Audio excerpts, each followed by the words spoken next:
All right, hey guys, welcome to Through the Bible Verse by Verse, a plain and simple study of the entire Bible, book by book, chapter by chapter, and verse by verse.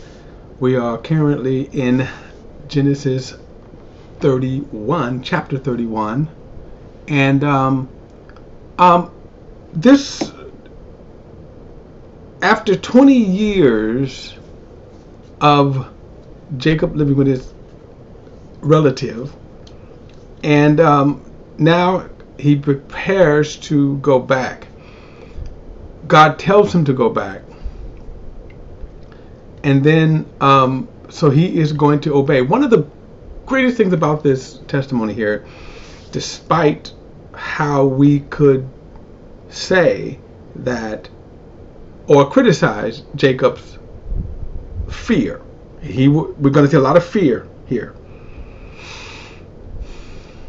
One of the greatest testimonies of Jacob obeying God in this fear. God tells him to go back, and all of a sudden he's like, "You telling me to go back?"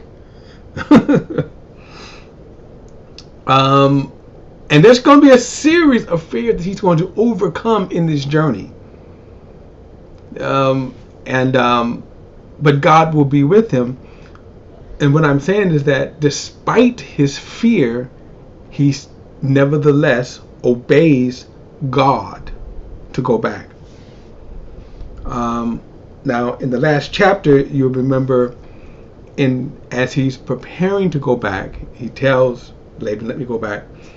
And Laban says, "Okay, well, you should. I want you to stay because I've learned God has blessed me on your behalf."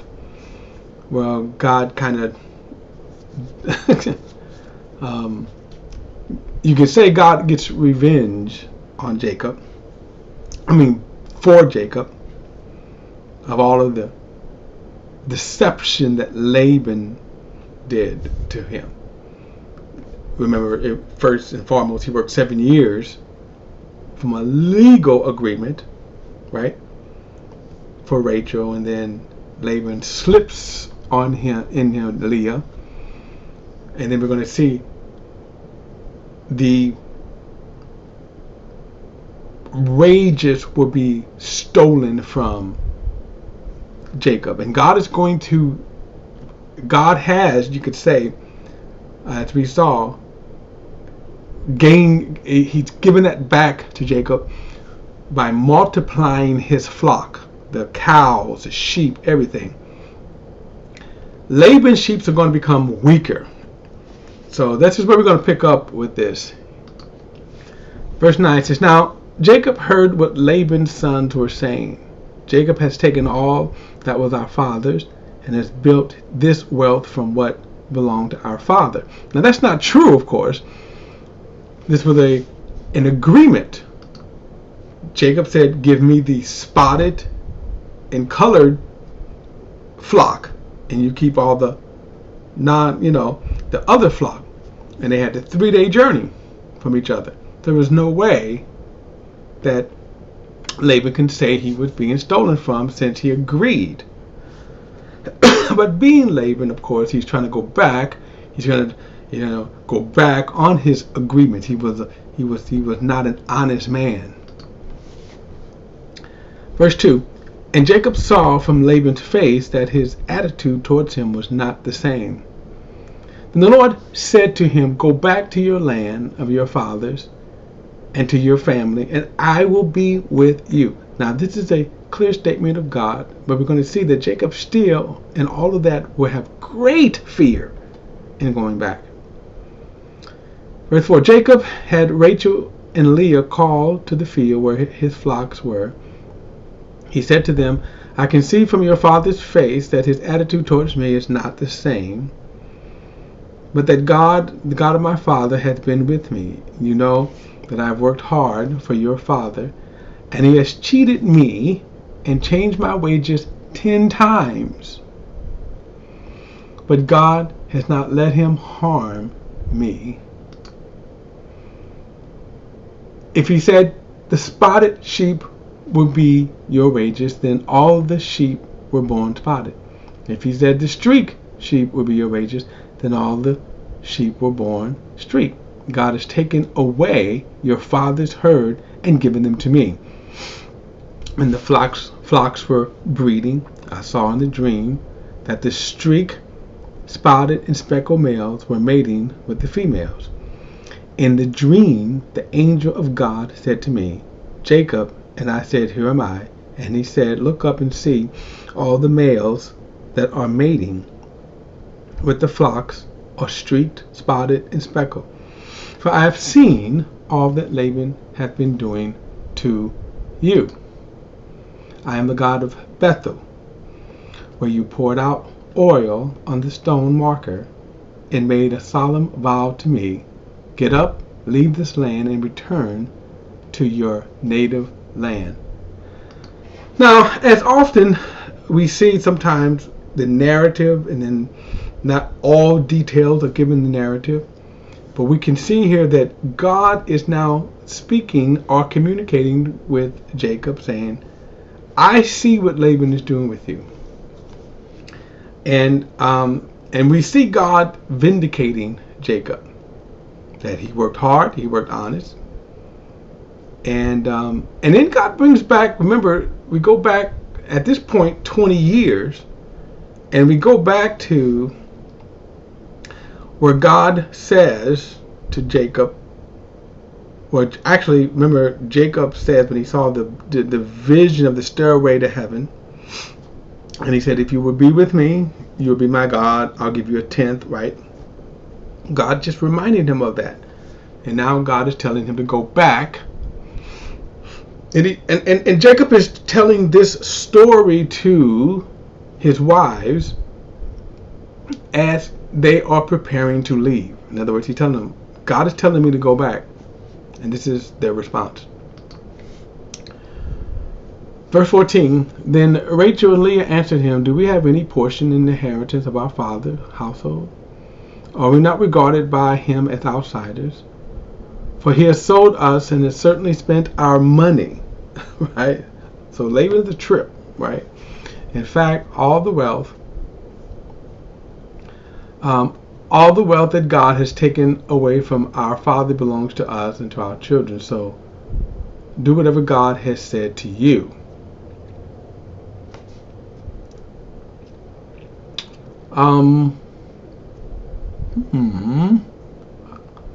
Then Jacob got up and put his children and his wives on camels.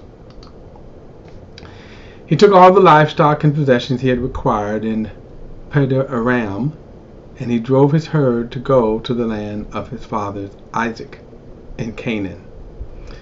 When Laban had gone to shear his sheep, Rachel stole her father's household idols. And Jacob deceived Laban the Aramean, not telling him that he was fleeing. And he fled with all his possessions, crossed the Euphrates, and headed towards the hill country of Laban. Now, here's the interesting thing, though. Even though he is fleeing from Laban, of course, it's kind of hard when you have the amount of flock and livestock that he has. You know, you can only go so slow. You figured he'd get a few days journey, but it's still just not enough to not, you just can't outrun him. What is interesting is notice that Rachel steals Laban's household idol. So in all of that, even though Laban said, hey, I could see that that God blesses me because of you, that is they're still pagans. And what is even more amazing, that Rachel is a pagan. I said it from the beginning, even though Jacob loved her the most, she was not the most godly person. And now we see that she's really just a pagan. In other words, she hasn't changed. And that is the interesting thing there, that she hasn't changed. That she's still pagan. And that's going to be interesting, because she will not return to She will not return to Canaan with, she'll go so far with it, but it's kind of interesting. She will not go back to the land. We'll see that later.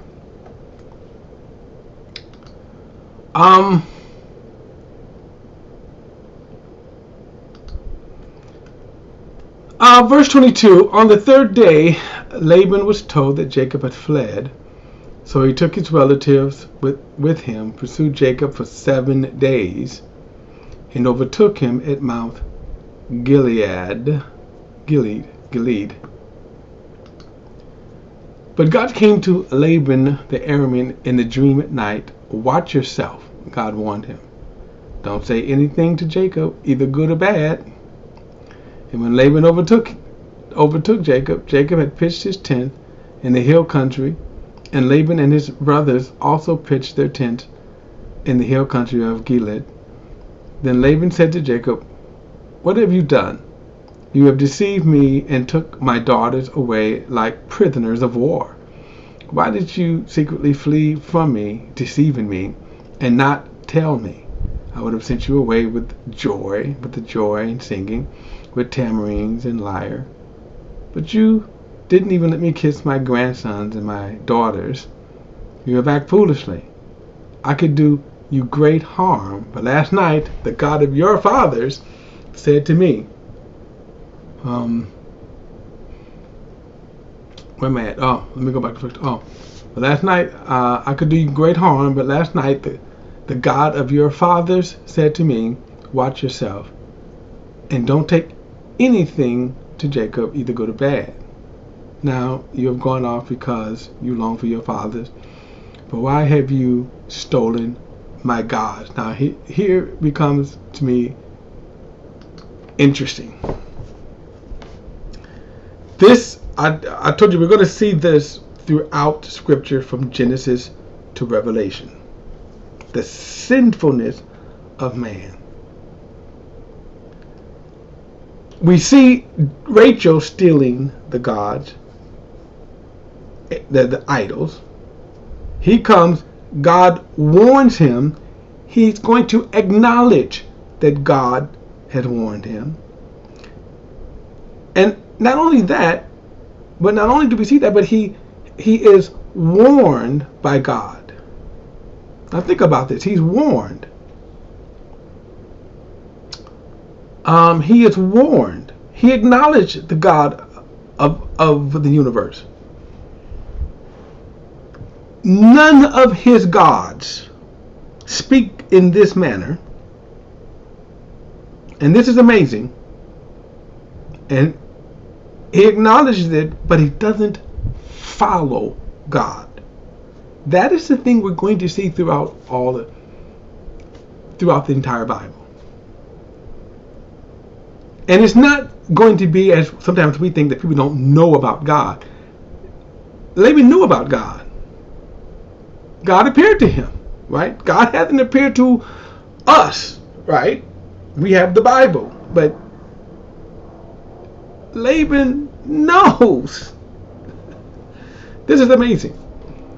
And what is he squawking about? You stole my God. And that is, wow. Alright. Verse 31. Jacob answered, I was afraid, for I thought you would take your daughters from me by force. If I find your gods with anyone here, he will not live. Before our relatives, point out anything that's yours and take it. Jacob did not know that Rachel had stolen the idol. Now, we're going to learn too, sometimes we shouldn't make these foolish vows, especially without knowing.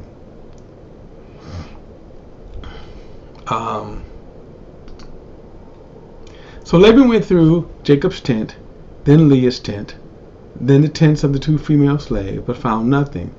Then he left Leah's tent and entered Rachel. Now Rachel had taken Laban's household idols, put them in a sandbag, a saddlebag of the camel, and sat on it.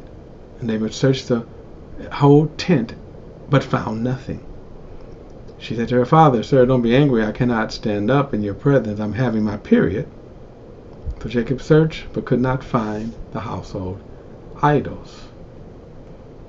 Now again, it's interesting hearing the testimony of God, how she is still fighting for the clinging to the household idol. Then Jacob became incensed and brought charges against Laban. What is my crime? He said to Laban. What is my sin that you have pursued me? You have searched all my possessions. Have you found anything of yours? Put it here before my relatives and yours, and let them decide between the two of us. Remember that phrase right there too. Let them decide between the two of us. I've been with you these 20 years. You and your female goats have not miscarried. I have not eaten the ram from your flock. I did not bring you any of the flock torn by wild beasts. I myself bore the loss, and he paid for it. You demanded payment from me from what was stolen by day and night. There I was in the heat. There I was. Verse 40 again. There I was. The heat consumed me by day and the frost by night, and sleep fled from my eyes. For 20 years I've worked in your household. 14 years for your 2 daughters and 6 years for your flock. And you have changed my wages 10 times. If the God, let me switch up. If the God of my fathers, the God of Abraham, the fear of Isaac had not been with me, certainly now you would have sent me off empty-handed. But God has seen my affliction and my hard work, and he has issued his verdict last night. Now this is a testimony also of the God being with him. This is a great testimony. Verse 43, then Laban answered, the daughters are mine, the daughters are my daughters, the sons are my sons, and the flock are my flock. Everything you see is mine, but what can I do today for these daughters of mine, or for the children they have borne? Come now, let us make a covenant between you. Let it be a witness between the two of us. Now, Laban is just full of it, right? Because these are not his daughters. He gave them away legally in marriage. He's squawking most about the loss of money. So Jacob picked up a stone and set it as a marker.